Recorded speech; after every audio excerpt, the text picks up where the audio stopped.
Bienvenue dans mon espace. Moi c'est Capi, je suis artiste peintre et je fais du graffiti plus principalement.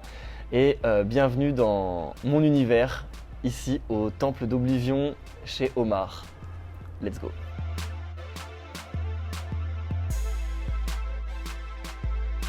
Alors tout a commencé par de l'ennui scolaire, on va dire. À la base j'ai vraiment commencé par le dessin. De ces dessins, j'ai ensuite intégré un lycée d'art appliqué. Donc un lycée d'art appliqué, en fait, ça n'a rien à voir avec de l'art plastique, mais bon, moi je pensais que c'était le cas. Donc j'ai fait plus du design d'espace, de la décoration, etc. Et un jour, on a un projet sur le street art. Et du coup, j'ai une de mes amies qui achète une bombe de peinture. Je l'accompagne au magasin, j'en achète une, et là, le soir même, je me dis, en fait, c'est un pouvoir, c'est un super pouvoir. Je peux dessiner absolument ce que je veux dehors, je peux faire passer le message que j'ai envie de faire passer. Et du coup, c'est là qu'a commencé mes réflexions autour de l'objet que j'allais représenter, de mon sujet. Et du coup, j'ai décidé de peindre des champignons pour représenter un élément de nature que je puisse réaliser assez facilement avec une forme assez simple, qui soit compréhensible par tous et que je puisse colorer à l'infini en fait. J'avais envie de mettre quelque chose de très coloré.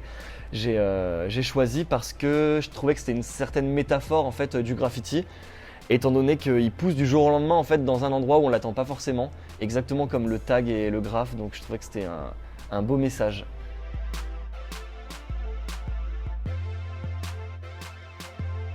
Pourquoi j'ai ressenti ce besoin de faire de l'art? Je pense que ça a vraiment été salvateur pour moi.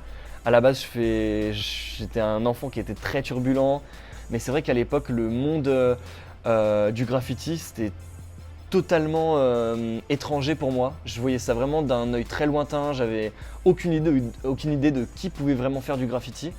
Moi, j'ai tout de suite ressenti le besoin de m'adresser aux gens et d'essayer de m'adresser au plus grand nombre. Et j'ai toujours eu une réflexion un petit peu derrière le fait de peindre. Et j'ai toujours essayé de penser un petit peu le regard que vont avoir le public en fait sur mon travail.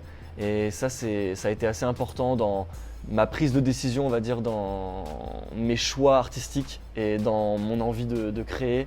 Voilà, je pense qu'il y a plein de solutions aux problèmes de notre société et même si j'ai pas forcément la légitimité d'avoir les solutions aux problèmes, en tout cas, je voulais apporter quelque chose toujours de positif et d'apporter une sorte de petite fenêtre un petit peu ouverte sur voilà, quelque chose qui m'aurait fait du bien quand j'étais dans mes heures, on va dire, les plus sombres de mon quotidien et de ma vie. J'aurais adoré voir voilà, un dessin, quelque chose de coloré sur un mur pour égayer le petit enfant à l'intérieur de moi qui avait envie de voir des champignons multicolores sur les murs, voilà.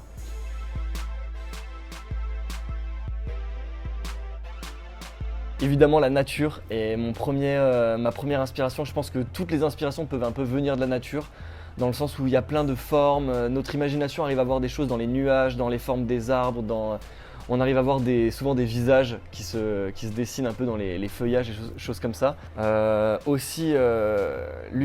univers cinématographiques, évidemment là, je pense qu'il y a une petite référence un peu à Avatar. C'est vrai que ça m'a beaucoup inspiré dans l'univers un peu bioluminescent avec la lumière ultraviolette. C'est très intéressant de représenter des forêts de jour et de nuit avec des lumières différentes et des éléments qui ressortent de nuit du coup. Évidemment après plein de jeux vidéo, j'adore les jeux vidéo, j'aime le côté un petit peu fantastique, un peu magique, j'aime représenter un peu l'énergie qui circule dans les choses, à travers les êtres humains, un peu ce qu'on appelle le chi, on va dire, qui circule dans les arbres, les racines, toutes ces connexions un petit peu.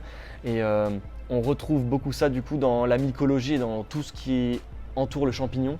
Donc le champignon, c'est un petit peu un circuit, un réseau qui se trouve sous terre et qui va lier les arbres entre eux, qui fait passer du coup de l'information.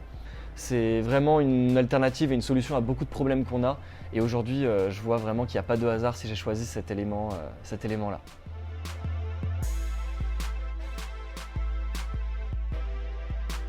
Aujourd'hui, il y a énormément de messages, je pense que on peut faire passer avec la peinture, avec l'art en règle générale, que ce soit justement la musique, le texte. Moi, j'écris beaucoup aussi. Là, ici, du coup, dans cet univers, le but c'était de représenter une forêt à l'intérieur pour créer une sorte de paradoxe et faire en sorte qu'ici, donc on est en plein centre-ville. Le but c'est d'amener les visiteurs d'expositions d'art des gens qui sont plutôt branchés urbains généralement, qui vont être plutôt tournés vers l'art contemporain, etc. Essayer de leur faire prendre conscience à travers une certaine beauté en fait ici, que toute cette beauté-là en fait elle existe déjà à l'extérieur. Et en fait j'ai essayé de créer du coup un temple, un endroit un petit peu rassurant, une sorte de bulle dans laquelle on se sent en sécurité, dans laquelle le temps est un petit peu inexistant, où tous les contextes extérieurs n'existent plus, pour se retrouver un petit peu face à soi-même. Et le but c'est vraiment d'essayer de faire prendre conscience de la valeur de tout ce qui nous entoure. Je sais que c'est compliqué aujourd'hui, on est dans un monde avec énormément de distractions, avec beaucoup d'échanges entre les humains, d'audiovisuels, d'informations en fait. Et moi j'aimerais supprimer un petit peu certaines informations pour recentrer sur l'important finalement, sur le sens que les choses ont un petit peu perdu. Et j'aime redonner du sens un peu à notre nature justement. Et pour reparler un petit peu d'humain, du coup donc cet environnement-là il a été réalisé en 2 mois complet. C'est l'installation je crois qui a pris le plus de temps dans toute l'exposition. Donc ouais, ici on est dans une exposition du coup. Et du coup, elle a été réalisée en collaboration avec un technicien lumière que je remercie énormément, qui s'appelle David et qui va du coup m'accompagner, qui m'a déjà accompagné sur d'autres projets indirectement et qui va m'accompagner du coup dans d'autres projets. On a envie de donner une suite du coup à ce lieu, à le faire voyager, à permettre aux personnes de vraiment pouvoir en profiter, d'avoir un moment de calme dans leur quotidien et de créer une sorte de temple un petit peu qui n'ait pas de religion, qui n'ait pas de Dieu ni de maître et qui soit uniquement, qui appartienne vraiment aux visiteurs. Nous, on est là que pour présenter un univers qui nous parle, où on met un petit peu l'accent, on essaie de créer du contraste en fait entre vraiment ce qui nous intéresse dans la nature et les moments les plus beaux, on essaie de les concentrer ici dans cet espace et c'est vraiment un plaisir.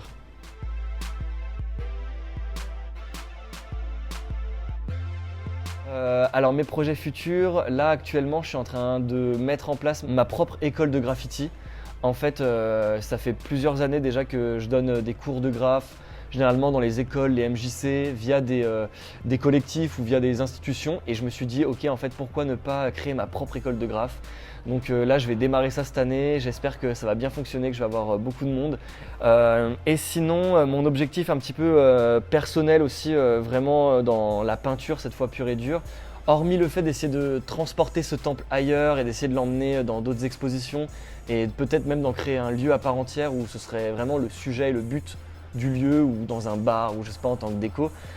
Sinon j'aimerais bien me remettre à peindre justement des tableaux. Ça fait longtemps que j'ai pas peint de tableaux, que j'ai pas vraiment développé un petit peu mon univers justement et pourquoi pas justement créer des vidéos et du contenu autour de ce que je fais et de mon travail.